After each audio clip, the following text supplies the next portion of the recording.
Friends, welcome to institutededy.com। आज हम discuss करेंगे subject verb agreement part 3।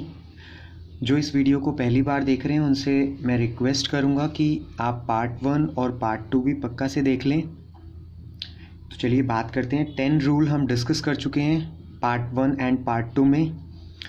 So let's discuss rule number 11।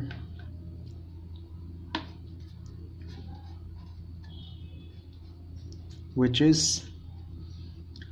अगर आपके पास ऐसा स्ट्रक्चर आता है नाउन या फिर प्रोनाउन, उसके बाद कोई रिलेटिव प्रोनाउन यूज़ हुआ है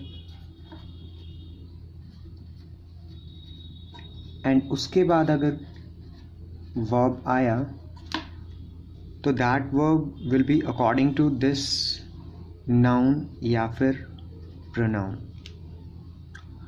अगर आपके पास नाउन प्रोनाउन के बाद रिलेटिव प्रोनाउन का यूज़ होता है और फिर आपको कोई वर्ब यूज़ करना है तो वर्ब इस वाले नाउन या प्रोनाउन के अकॉर्डिंग आएगा। और रिलेटिव प्रोनाउन मीन्स जैसे who,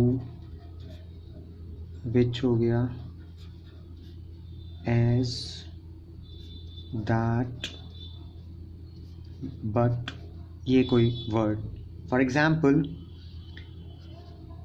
it is I who is your best friend. It is I who is your best friend. अब इस सेंटेंस में क्लियर कट पता चल रहा है हु रिलेटिव प्रोनाउन का यूज़ हुआ है, तो उसके बाद जो भी वर्ब यूज़ होगा that will be according to यहाँ पे जो नाउन या प्रोनाउन आया है। तो एरर इस पार्ट में है, सेंटेंस होना चाहिए it is I who am your best friend. According to I, am का यूज़ होगा। सेंटेंस आपको देखने में यहाँ पे करेक्ट लगेगा बट यहाँ पे एरर है। हु रिलेटिव प्रोनाउन, इससे पहले जो भी नाउन या प्रोनाउन यूज़ करे वर्ब का फॉर्म आप उसके अकॉर्डिंग यूज़ करोगे। वैसे भी अगर आपको सेंटेंस को करेक्ट करके देखना है तो आप एक बार के लिए रिलेटिव प्रोनाउन को यहाँ से हटा के देखिए एंड देन सेंटेंस पढ़िए I is your best friend. कोई सेंस निकल के नहीं आ रहा। सेंस तभी निकलेगा जब आप पढ़ेंगे I am your best friend. तो अगर रिलेटिव प्रोनाउन यूज़ होता है तो आप form of verb according to the noun या प्रोनाउन ही यूज़ करेंगे जो उस रिलेटिव प्रोनाउन से पहले आए। चलिए रूल नंबर 12 देख लेते हैं। अगर आपका सेंटेंस का स्ट्रक्चर ऐसा हो वन ऑफ, तो आप उसके बाद plural noun and then verb singular use होगा। या फिर अगर स्ट्रक्चर हो subject then verb then one of, इसके बाद प्लूरल नाउन और अगर आ जाए रिलेटिव प्रोनाउन, तो फिर आपको पता है वर्ब रिलेटिव प्रोनाउन अगर आ गया तो इसके अकॉर्डिंग आएगी और अगर प्लूरल नाउन यूज़ हुआ है तो वर्ब भी प्लूरल ही आएगा। यहाँ पे जो वर्ब है that will be according to this वाला सब्जेक्ट।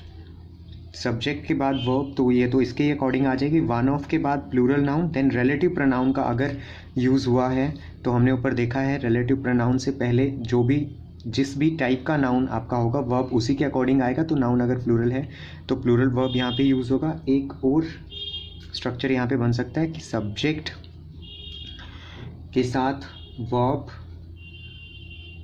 और अगर वन ऑफ की बजाय द ओनली वन ऑफ आ जाए एंड उसके बाद अगर प्लूरल नाउन आया तो द ओनली वन ऑफ के बाद plural noun then relative pronoun जो यूज़ होगा that will be only that use होगा।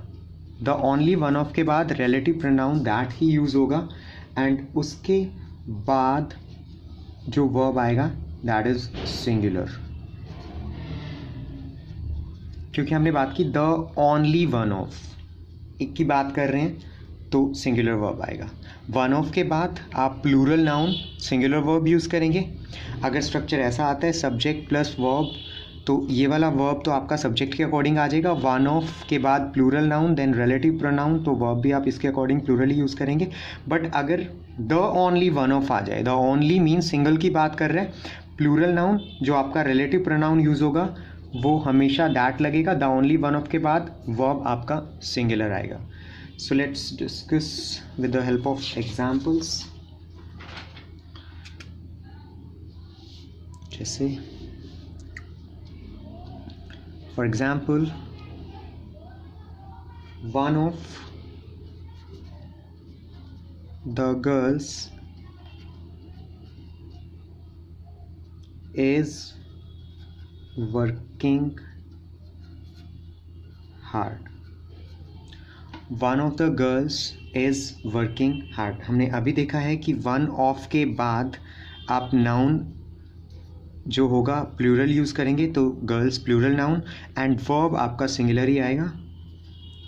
तो ये सेंटेंस बिल्कुल करेक्ट है, one of the girls is working hard. दूसरे स्ट्रक्चर का अगर हम एग्जांपल देखें तो दैट इज़ ही इज़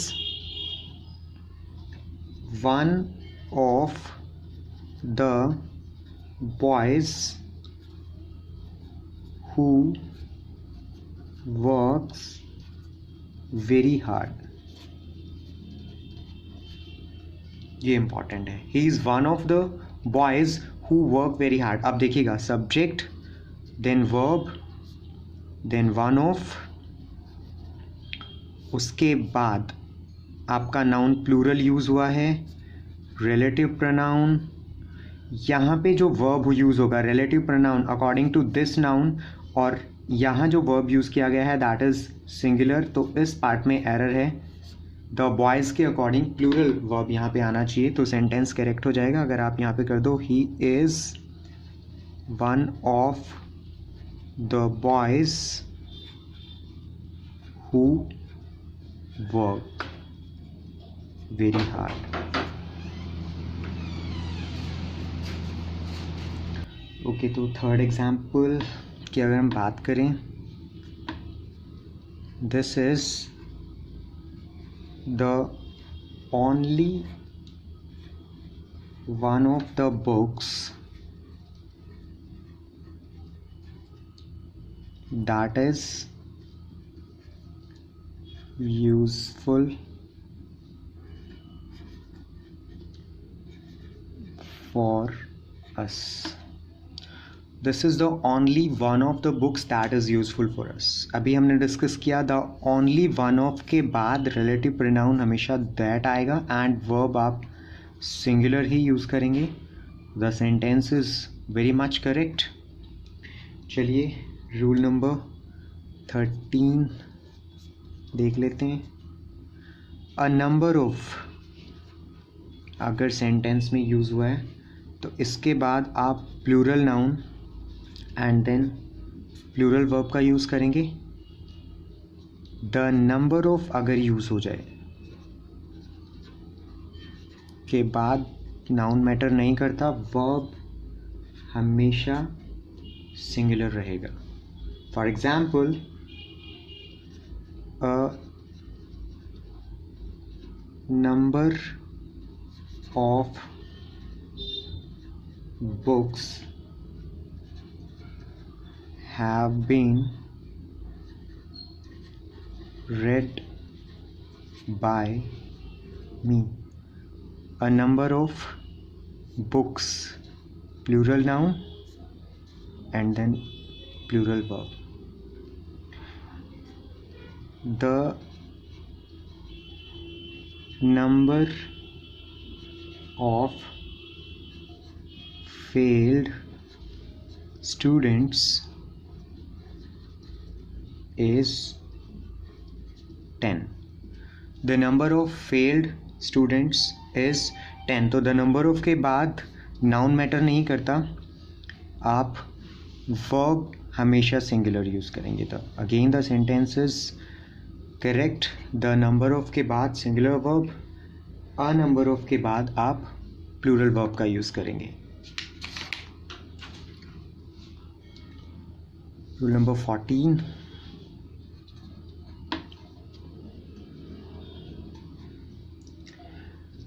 अगर आपके सेंटेंस में इनमें से कुछ आ जाए जैसे मोस्ट ऑफ या फिर सम ऑफ,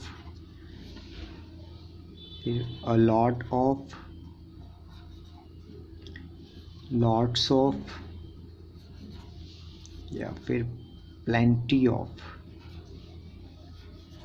अगर इनमें से कोई भी सेंटेंस में यूज़ हुआ है और उसके बाद अगर प्लूरल काउंटेबल नाउन आया तो वर्ब भी आप प्लूरल यूज़ करेंगे, और अगर अनकाउंटेबल नाउन आया तो आप सिंगुलर वर्ब यूज़ करेंगे। यानी कि most of, some of, a lot of, lots of, plenty of के बाद अगर प्लूरल काउंटेबल नाउन का यूज़ हो तो वर्ब भी प्लूरल लगेगा, बट अगर अनकाउंटेबल नाउन इनके बाद यूज़ हुआ है तो वर्ब भी आप सिंगुलर यूज़ करेंगे। अनकाउंटेबल नाउन के साथ तो सिंगुलर वर्ब ही यूज़ होता है। For example, most of the dogs has been caught. Most of the dogs has been caught. Most of के बाद अगर प्लूरल काउंटेबल नाउन यूज़ हुआ है, जो कि यहाँ पे यूज़ हुआ है प्लूरल नाउन, तो उसके बाद वर्ब भी प्लूरल आएगा, तो एरर समझ में आ ही गया होगा। इस पार्ट में एरर है, हमें सेंटेंस को ठीक करने के लिए यहाँ पे लिखना पड़ेगा most of the dogs have been caught.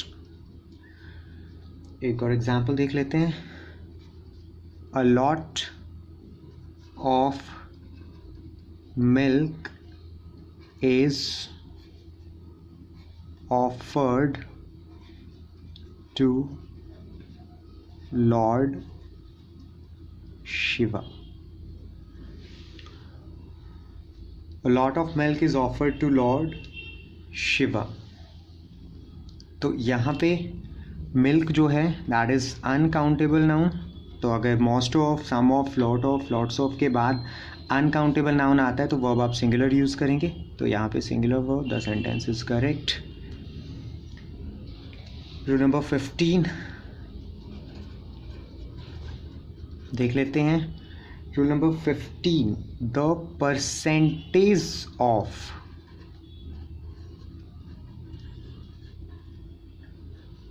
के बाद भी नाउन जैसा मर्जी आए वर्ब आप सिंगुलर ही यूज़ करेंगे, कि द परसेंटेज ऑफ अनकाउंटेबल की सेंस में यूज़ होता है, और अनकाउंटेबल नाउन के साथ हमें पता है हम सिंगुलर वर्ब यूज़ करते हैं। For example, the percentage of successful candidates is very high. The percentage of successful candidates is very high. So the percentage of के बाद नाउन मैटर नहीं करता, वर्ब आप हमेशा सिंगुलर ही यूज़ करेंगे, तो this is very much correct. The percentage of के बाद आप सिंगुलर यूज़ करेंगे। बट अगर यहाँ जैसे रूल नंबर 16 की बात कर लेते हैं,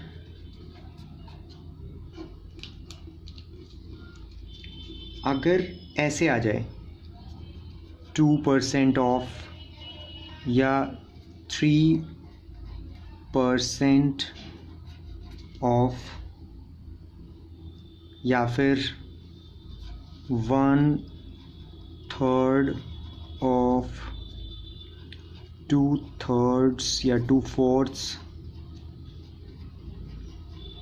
ऑफ,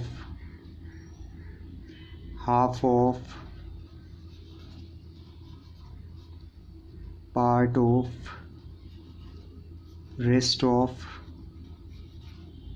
ये अभी हमने देखा था। परसेंटेज ऑफ अगर आए तो वो अनकाउंटेबल है, तो डेफिनेटली उसके बाद नाउन मैटर नहीं करेगा, आप सिंगुलर वर्ब का ही यूज़ करेंगे। बट अगर ऐसे आ जाए 2%, 3%, 1/3, half of, part of, rest of, इसके बाद जैसा नाउन वैसी वर्ब। यानी कि अगर आपका सिंगुलर काउंटेबल नाउन यूज़ हुआ है तो आप सिंगुलर वर्ब यूज़ करेंगे, अगर प्लूरल काउंटेबल नाउन यूज़ हुआ है तो प्लूरल वर्ब का यूज़ करेंगे, और अगर अनकाउंटेबल नाउन यूज़ हुआ है तो भी हम सिंगुलर वर्ब का ही यूज़ करेंगे। For example 10% of the rice have been used. 10% of the rice have been used. देखिए 2, 3, 4% के बाद अगर अनकाउंटेबल नाउन आता है तो आप सिंगुलर वर्ब यूज़ करेंगे। राइस अनकाउंटेबल नाउन है तो यहाँ पे सिंगुलर वर्ब का यूज़ होना चाहिए था, तो हैव यहाँ पे गलत है। अगर हम हैज़ यूज़ करें तो सेंटेंस करेक्ट हो जाएगा। The percent 10% of the rice has been used. एक और एग्जाम्पल देख लेते हैं। Half of the books are on English. Half of the books are on English. अभी हमने देखा half of, part of, rest of के बाद अगर प्लूरल काउंटेबल नाउन यूज़ हुआ है तो वर्ब आप प्लूरल यूज़ करेंगे। हाफ ऑफ के बाद द बुक्स प्लूरल नाउन, तो यहाँ पे प्लूरल वर्ब का use. The sentence is very much correct. एक एग्जाम्पल और कर लेते हैं। 2/3 of boys are